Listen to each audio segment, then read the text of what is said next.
What's up guys? So since I recently just remade my first video, I was looking back at some of them, and this one about Funyuns stood out to me. Not because it's about Funyuns, but because out of all my videos, this one's like the shortest one at just over 2 minutes. Now looking back at it, I don't know why it was 2 minutes. I know my Bob the Builder one was like 3 minutes, but 2 is just unacceptable. I know most of my intros are longer than 2 minutes, so for the whole video to be that long is not okay. So yes, this is another remake, and no, I'm not running out of ideas. I still have tons that I have or still need to write notes for. I just do them in no particular order. Like I still have 2 movies that I want to review that I downloaded like 2 months ago, but they're just sitting on my desktop only because I know I have to watch the movie before I review it. And if I force myself to watch a movie, then the review isn't going to be good. So maybe my next video will be a movie, or it'll be released in a month. Either way, if you had even the slightest thought that I was slacking on you, f*** off. How dare you have such thoughts? Have I not been providing for you guys for a year straight?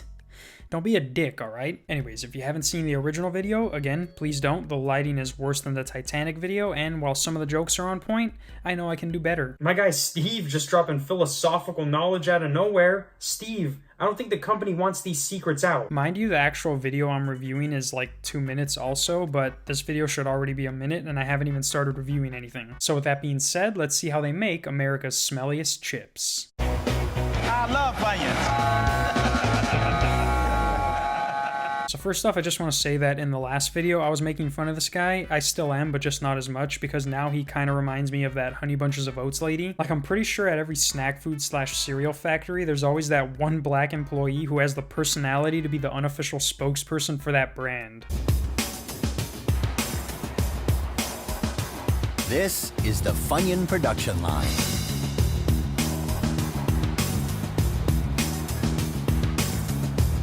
Okay, now's the part where you kind of tell us about the company, maybe? Not show us a bunch of onions on a conveyor belt. That was 12 seconds of footage saying 6 words that took you 3 seconds to say.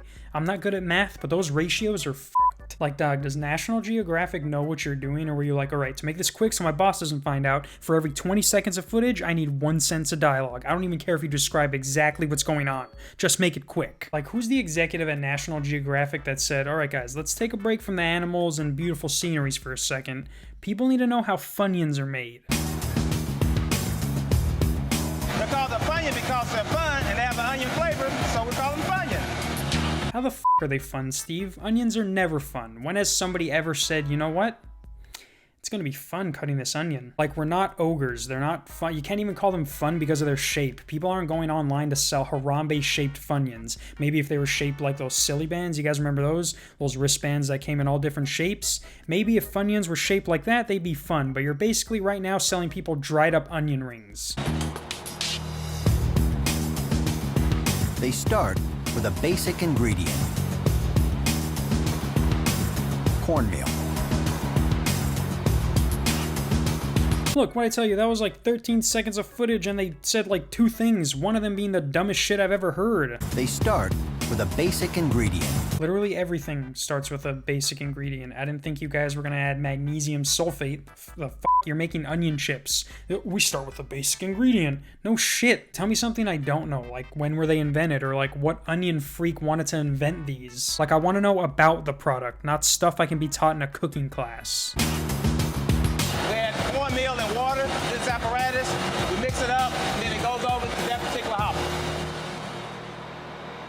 Is Steve your guys' only employee? Because usually on these factory tours, they have like different employees doing different things, but Steve is a one-man show. He's adding water to the apparatus and shit. You know, that dude was scared of losing his job. He's like, how can I make it seem like what I do is important? He's like, oh, I add water to the apparatus, and then it gets transferred to this vessel with water, and then it gets transferred over there to the onion dust and water, so the molecules could mix and it makes our flavoring. Like, you ever wonder why How It's Made has a narrator and doesn't let the employees talk?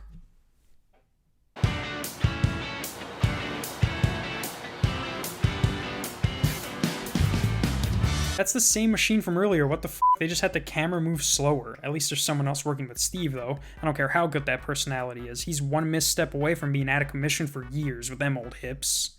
He looks about as fragile as a goddamn Funyun. Let me show you how we make a Funyun. We have cornmeal and water coming from that hopper through an extruder that forces through the die.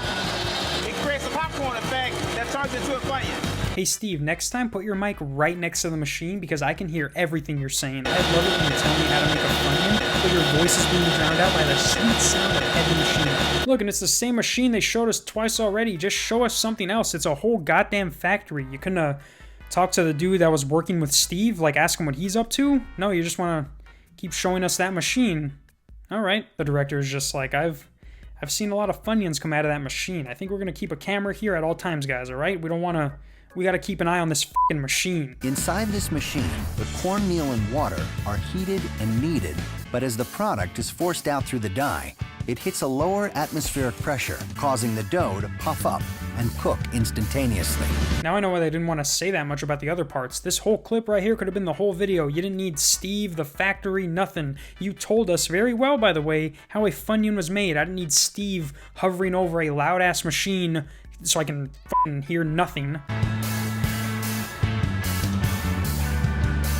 I'm expecting these products to make sure that the rings are uniform, to make sure that there's not much expansion, to make sure the product's pretty consistent. Well, Steve, you missed about 50,000 of them. I don't think it matters if those 15 you checked are expanded enough. I will give it to him, though. At least he's checking, because you know they don't pay anyone to do that anymore. When you buy a bag of Funyuns now, they're either like an asshole or a hockey puck, or they're not even a full circle. They're just like semi-circle pieces. Like, their quality control sucks now.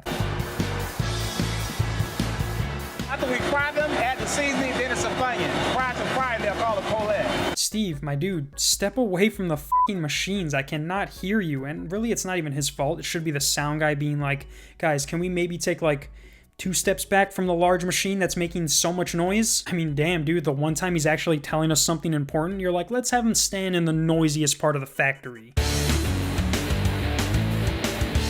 The rings then travel through the fryer.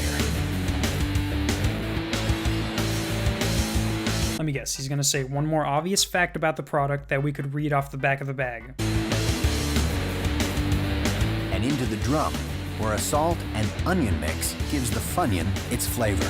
I can tell the future. Well, guys, that's it. Hopefully this video is longer than 2 minutes, but more importantly, let's hope that Steve got that retirement package he well deserved and is living like a Funyun king down in the... where do old people go? Florida.